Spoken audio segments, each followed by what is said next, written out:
Hello out there, this is Cammie White, and you're listening to Rushdown Radio.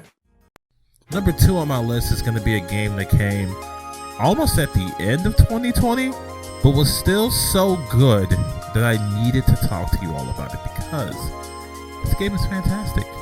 And that's Yakuza Like a Dragon. Yakuza 7. I'm not sure if that actually counts as 7, but who cares?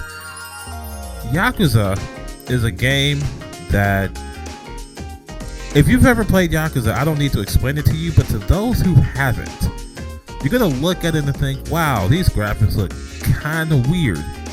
And you would be correct. These graphics are not great. And that's fine, because this game isn't trying to be the best looking game. It's trying to give you the most game it can possibly give you. It's trying to be absurd, and it does it so amazing. This game is just out to have fun. That's what a Yakuza game is. Is there something serious happening at all times? Yes, but Yakuza as a series is out to have fun, and this game is no exception. I cannot explain to you all the things I've done in this game. I found a Mario Kart game to play. I apparently was also a building manager that went from a little rinky-dink shop to an entire holdings company. I found a bunch of Yakuza who also like being babies. I apparently have to fight a sheep demon that tries to make me go to sleep during boring movies. And none of this has anything to do with the main plot, mind you. None of it. And it's just beautiful, because even the main plot is ridiculous. At some point you fight construction equipment, and not even just once. You do it multiple times. The characters are ridiculous. You have one guy who has been a bum, and I can't tell you why because that's a spoiler. You have a cop that used to be a cop but is now a driving instructor. It's just the way this game intertwines all these characters and how everything comes together. The main story is still pretty good outside of the side stories. It's like a soap opera. You just sit there and you listen to all this stuff unfold, and you're like, whoa, that's a twist. That's Yakuza. And all the while, you're doing just the most ridiculous stuff. You're helping a guy find the crawfish that's apparently a pet. You're helping one guy who's a bum find love with the girl who works at the soup kitchen. And some of these side stories get pretty serious. You deal with things like a kid with a father that doesn't love him. You deal with a girl who thinks she's gonna die if a fruit falls from a tree. You deal with a woman who's so determined to just do so much as cross the street because it reminds her of her glory days that you go through all these lengths to help her.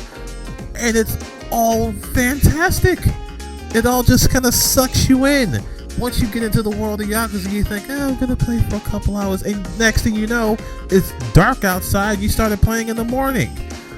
Yakuza has a weird effect that just make people want to keep staying inside of its world, and I love it for that.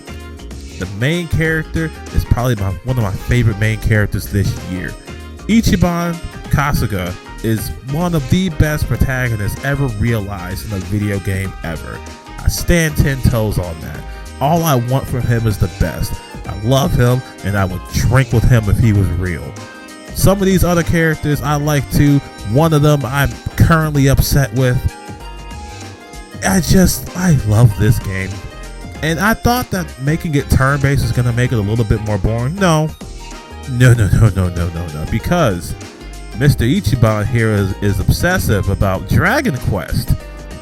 So normal everyday people you're fighting all of a sudden turn into specialized enemies that range from, oh goodness, hungry hobos, that's a real character type, to kung fu masters, to pressure cooked cooks. All these names are stupid, and they all even relate to a side quest if you get to learn all their names. It's pretty fantastic. Yakuza is an immersive game that has it really just sucks you in, and it makes you love it.